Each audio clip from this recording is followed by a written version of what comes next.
मेरी जहाँ भी शादी होती पहली रात ही पति मर जाता। अब तक 3 शादियाँ हो चुकी थी। खानदान में सब मुझे मनहूस कहने लगे थे। मुश्किल से एक जगह शादी हुई तो सास पति को मेरे पास न आने देती। कहती थी मेरा बेटा मर जाएगा।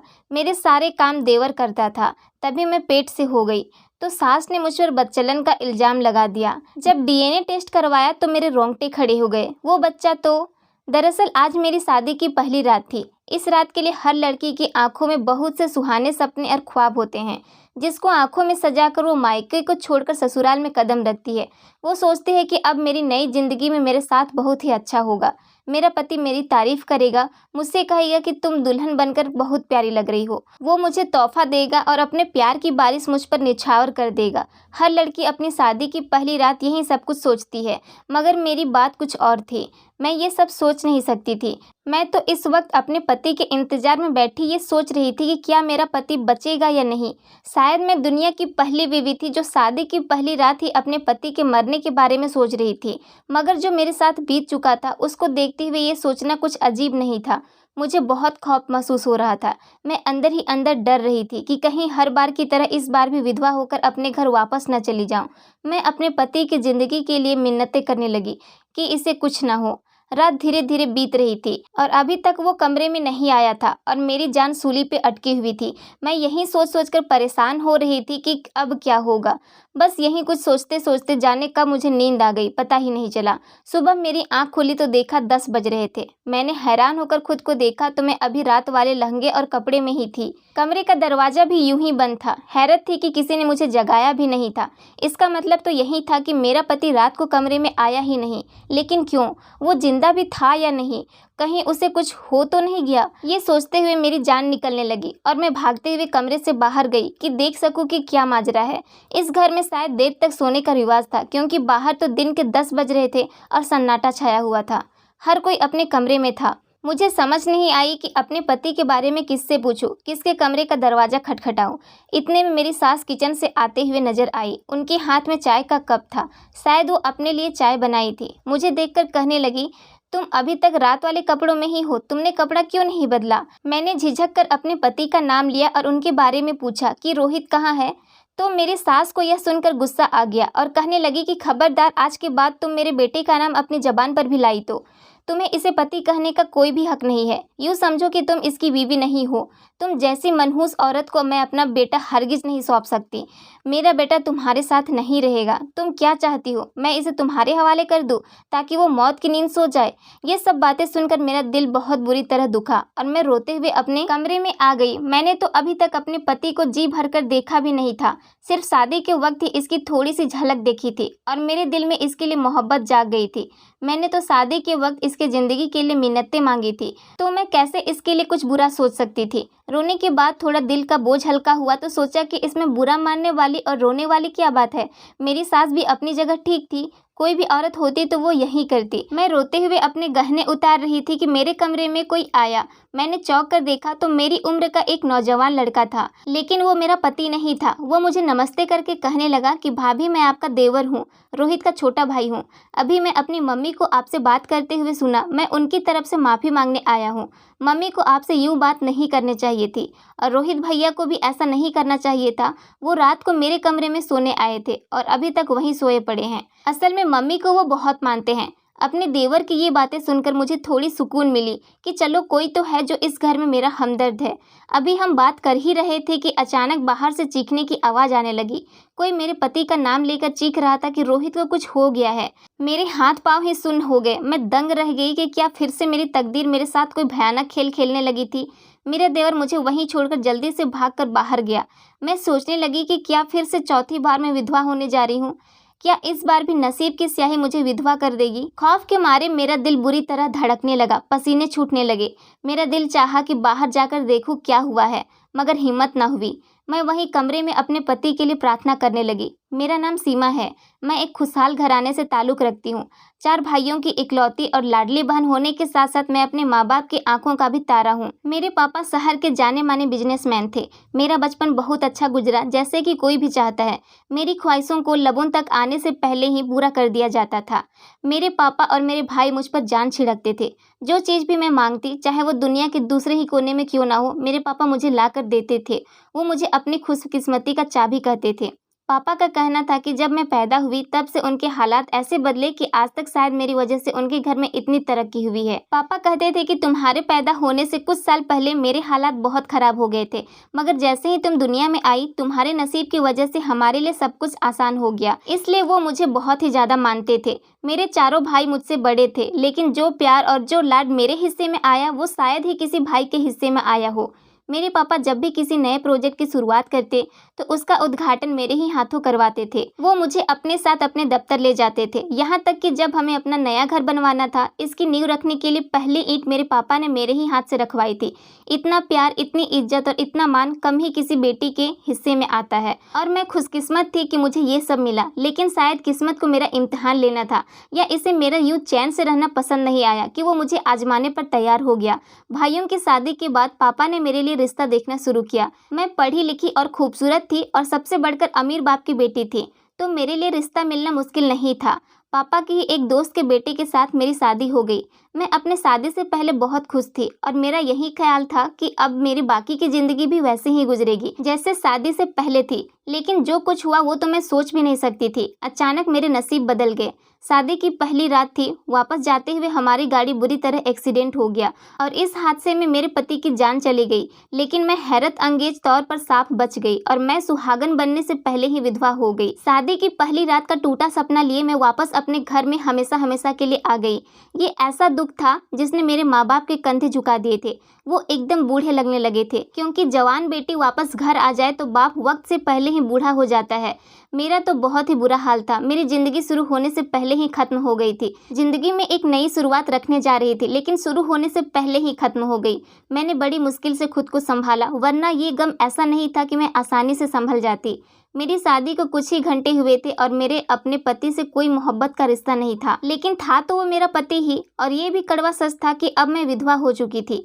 कुछ ही दिन गुजरा कि बड़े भाई और भाभियों का रवैया मुझसे बदलने लगा।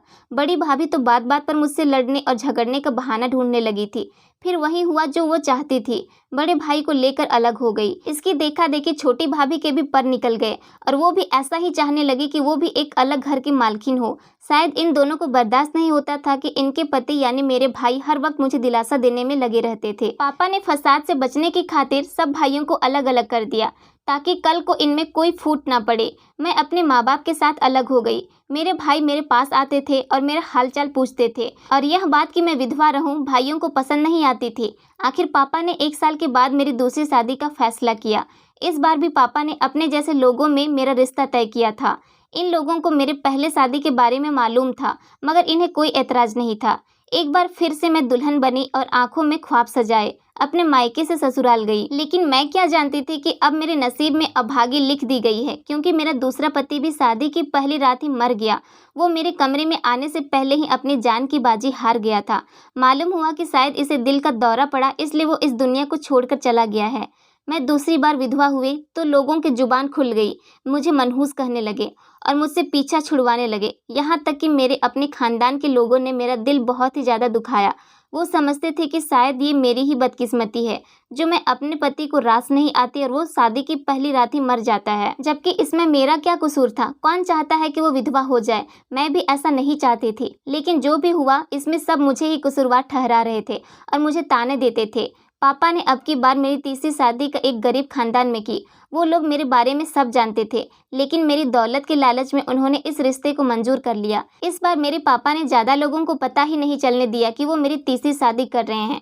सिर्फ मेरे घर वाले ही शादी में मौजूद थे। मेरा ये पति मुझसे उम्र में 10 साल बड़ा था और वो एक गरीब घराने से था, लेकिन फिर भी मेरे पापा ने मुझे ब्याह दिया क्योंकि वो चाहते थे कि मेरा घर बस जाए। शायद अब की बार मैं सुहागन बन जाऊं। मैं अंदर से बहुत ही डरी हुई थी कि जाने अब की बार क्या होगा। मैं ये नहीं मानती थी कि मैं मनहूस हूँ। मेरा ये ख्याल था कि हर इंसान की मौत उसके तय वक्त पर ही होती है, और अब अगर मेरे पहले और दूसरे पति अपनी जान की बाजी हार गए तो भला इसमें मेरी तकदीर का क्या कसूर। लेकिन जब तीसरी बार भी मेरे साथ यही हुआ तो मैं सोचने पर मजबूर हो गई कि शायद वो लोग जो मेरे बारे में समझते हैं और सब मेरे बारे में कह रहे हैं वो ठीक है, क्योंकि तीसरी बार भी मेरा पति शादी की रात ही मर गया था और मैं तीसरी बार भी विधवा हो गई थी। यह खबर जंगल में आग की तरह फैल गई। लोग हमदर्दी के बहाने मेरे जख्मों पर नमक छिड़कते थे। अब खानदान वालों ने हमारे घर आना ही छोड़ दिया था, यहाँ तक कि वो हमें शादी ब्याह में बुलाना छोड़ दिए थे। मेरे भाभी मुझे अपने बच्चों के पास न आने देती कि कहीं मेरी मनहूसी इनके बच्चों को ही नुकसान न पहुँचा दे। मेरे पापा को मेरी वजह से 2 हार्ट अटैक हो चुके थे और मैं नहीं चाहती थी कि इनको कोई तकलीफ पहुँचे, इसलिए मैंने इन्हें साफ कह दिया था कि अब आपको मेरे बारे में परेशान होने की ज़रूरत नहीं है, मैं अब शादी ही नहीं करूँगी। दिन ब दिन यूं ही गुजरते गए और मैं अपनी ज़िंदगी में व्यस्त हो गई। मैंने खुद को किताबों में और पढ़ाइयों में व्यस्त कर लिया ताकि मैं किसी काबिल बन सकूं। मैं अपनी ज़िंदगी से शादी का नाम ही निकाल चुकी थी। लेकिन फिर एक दिन पापा ने मुझे अपने पास बुलाया और कहने लगे कि मेरी ज़िंदगी का अब कोई भरोसा नहीं है। मैं चाहता हूँ कि अपनी ज़िंदगी में तुम्हें विदा कर दूँ। तुम्हारे लिए एक बहुत ही अच्छा रिश्ता आया है। इन लोगों को तुम्हारे बारे में सब कुछ मालूम है, फिर भी वो सब शादी करना चाहते हैं। हालांकि मैंने इन्हें सब कुछ बता दिया है, लेकिन इन्हें इस रिश्ते से कोई ऐतराज़ नहीं था, तो मैं तुम्हारी शादी वहीं करना चाहता हूँ। मैंने यह सुनकर पापा को मना कर दिया कि मैं अब हरगिज़ भी अपने पापा को एक नए तजुर्बे के लिए तैयार नहीं कर सकती। लेकिन मेरे पापा ने मुझे अपनी कसम देकर शादी के लिए तैयार कर ही लिया और इस शादी के बाद मैं अभी अपने ससुराल में थी और कमरे में बैठी डर रही थी कि न जाने अब मेरे वाले पति का क्या हाल होगा, जो सभी चीख चिल्ला रहे हैं। मैं कमरे से बाहर जाने लगी थी कि मेरा देवर कमरे में आ गया और कहने लगा कि फिक्र की कोई बात नहीं है, असल में मेरे भांजे का नाम भी रोहित है और अभी थोड़ी देर पहले बहन का फ़ोन आया था कि उसने गले में कोई चीज़ फंसा ली है, तो इसलिए अम्मी परेशान होकर चिल्ला रही थी कि रोहित को क्या हो गया है। लेकिन अब घबराने की कोई बात नहीं है। भांजे को डॉक्टर के पास ले गए थे और वो बिल्कुल अब ठीक है। मैंने भगवान का शुक्र किया और सुकून का सांस लिया। मेरा देवर चंदन बहुत ही अच्छा सोच वाला था। मेरा पति तो मुझे बुलाना तक गवारा नहीं करता था, मगर ये मेरे सारे काम करता और मेरे आगे पीछे घूमता था। मैंने कई बार अपने पति से बात करने की कोशिश की, मगर जब भी वो मेरी तरफ बढ़ने की कोशिश करता तो मेरी सास उसकी आंखों में देखती और चुपचाप वो वहां से चला जाता। सास तो देवर को भी मना करती थी कि मेरे पास ना बैठा करे और मुझसे दूर रहे, मगर वो उनकी नहीं सुनता था। ये काम मेरे पति का था कि वो मेरे लिए बोलता, मगर जब भी सास मुझे डांटती तो मेरा देवर ही मेरे आगे ढाल बनकर खड़ा होता। मैं समझ नहीं पा रही थी कि जब यही सब कुछ करना था तो इन लोगों ने मेरे लिए रिश्ता क्यों भेजा। शायद ये सब उस दौलत के पीछे थे जो मेरे बाप ने मेरे नाम की थी, लेकिन इन्हें लालच में आने की क्या ज़रूरत थी। ये भी अच्छे खासे खाते पीते लोग थे, फिर क्या वजह थी कि मुझसे शादी की। मैं जितना इस बारे में सोचती उतना ही उलझ जाती। एक दिन मैं अपने घर गई तो मैंने पापा से पूछा कि आपको ये रिश्ता कहाँ से मिला, तो पापा कहने लगे कि एक दोस्त ने इन लोगों के बारे में बताया था कि इनके बड़े बेटे ने शायद तुम्हें कहीं देख लिया था और वो तुम्हें पसंद करता था, इसलिए अपना रिश्ता तुम्हारे लिए भेजा है। ये सुनकर तो मैं हक्का बक्का रह गई कि ये क्या चक्कर है। मेरे पति रोहित ने इसलिए मेरा रिश्ता घर भेजा था कि वो मुझे पसंद करता था, लेकिन शादी के बाद अब तक एक दिन भी मुझे ऐसा नहीं लगा कि इसी ने मुझसे पसंद की शादी की हो। यहाँ तक कि वो तो मुझे देखना भी गवारा नहीं करता था। मेरा शक और गहरा होने लगा कि वाकई में कोई तो ऐसी जरूर बात थी, वरना जानते बूझते मुझसे शादी करना कोई मामूली बात तो नहीं थी। मैंने अपने पति की हरकतों पर नज़र रखनी शुरू कर दी थी कि शायद इस तरह वो राज मुझे मालूम हो सके जिसकी वजह से मैं इस घर में थी। एक दिन मैंने अपने प्रॉपर्टी के कागजात उसको देते हुए कहा कि ये तुम्हारे नाम कर देती हूँ। वो कहने लगा कि तुम्हारी जायदाद है, इसको अपने पास ही रखो तो बेहतर है। इससे ये बात तो साफ हो गई कि इसे दौलत का कोई लालच नहीं था। फिर क्या वजह थी? इन दिनों मेरी सास का रवैया मुझसे बहुत ही कठोर हो गया। मुझसे घर के सारे काम करवाने लगी, यहाँ तक कि खाना भी ना देती। मेरा पति और देवर तो सारा दिन काम पर होते थे, उन्हें नहीं मालूम होता था कि मेरे साथ क्या हो रहा है। पति का तो पता नहीं, लेकिन अगर मेरे देवर को ये पता चलता तो वो अपनी माँ से लड़ता और झगड़ता, इसलिए मैंने उसे कुछ नहीं बताया। एक दिन छुट्टी थी तो मैंने सबके लिए चाय बना रही थी। अचानक मुझे चक्कर आया और मैं गिरकर बेहोश हो गई। होश आया तो मैंने खुद को अस्पताल में पाया, बाकी सब भी मेरे पास थे और एक अलग ही तमाशा हुआ था। मैं समझ नहीं पा रही थी कि क्या बात है। मेरी सास मेरी तरफ देखकर कहने लगी कि तुम पतियों को रास नहीं आती हो ये हम जानते थे, मगर इतना बदकिरदारी भी हो ये हमें मालूम नहीं था। मैं तो अपने बेटे को तुम्हारे करीब तक नहीं आने देती थी, तो फिर तुम प्रेग्नेंट कैसे हो गई? यह सुनकर मेरे ऊपर जैसे कमरे की छत गिर गई। मैंने घबरा कर कहा कि ये आप क्या कह रही हैं? ऐसा तो कोई बात नहीं है। मैं गर्भवती कैसे हो सकती हूँ? ऐसा कैसे मुमकिन है? सास ने रिपोर्ट मेरी तरफ फेंक कर कहा कि ये देख लो, रिपोर्ट तो गलत नहीं कह रही है ना। हम तुम्हें यहाँ लाए क्योंकि तुम घर में बेहोश हो गई थी और यहाँ तुम्हारे टेस्ट किए तो डॉक्टर ने ये खबर सुनाई। अब तुम ही बताओ इस बच्चे का बाप कौन है? मेरे किरदार पर इतना बड़ा इल्जाम लगा था कि मेरे तो रंग ही उड़ गए थे। ऐसा तो कुछ भी नहीं था। तभी मैंने अपने पति को बोलते सुना। वो कह रहा था कि अम्मी बस करे, मैंने आपको कहा भी है कि ऐसा कुछ नहीं है। जरूर ये रिपोर्ट झूठी है वो ज़िंदगी में पहली बार मेरे लिए बोल रहा था। मेरे देवर भी वहीं मौजूद था, लेकिन आज वो बिल्कुल चुप था और उसकी ये चुप्पी मुझे बहुत बुरी लग रही थी। उसे मेरे किरदार की गवाही देनी चाहिए थी। मेरी सास कहने लगी कि नहीं, मुझे तो अभी ये जानना है कि ये किसका बच्चा है, डीएनए टेस्ट करवाओ। अचानक मेरा पति चीख कर बोला कि अब बस बहुत हो गया। मैं अब तक आपकी सारी बातें खामोशी से मानते आया हूँ, लेकिन अपनी बीवी के किरदार पर मैं एक उंगली भी बर्दाश्त नहीं कर सकता। आप इसे मनहूस कह रही हैं, जबकि आप तो ये तक नहीं जानती कि इसकी जिंदगी उजाड़ने के पीछे आपके ही बेटे का हाथ है। ये आपका छोटा बेटा एक दिमागी मरीज है। सीमा के पहले 3 पतियों की मौत का जिम्मेदार भी यही है। मैंने इसकी डायरी पढ़ी तो ये मालूम हुआ कि ये सीमा के ही कॉलेज में पढ़ता था और इसी के लिए जुनूनी है, जबकि वो तो इसको जानती तक नहीं। और अपने इसी पागलपन में इसने सीमा के 3 पतियों की जान ले ली ताकि वो इसे अपना बना सके। ये सब मैं इसकी डायरी में कुछ साल पहले पढ़ा और मैं पढ़कर यकीन नहीं कर पाया कि यह इस हद तक पागल हो चुका है। इसमें इतनी हिम्मत होती नहीं थी कि सीमा को जाकर अपनी मोहब्बत का इजहार करता, उल्टा इसकी ज़िंदगी बर्बाद कर दी।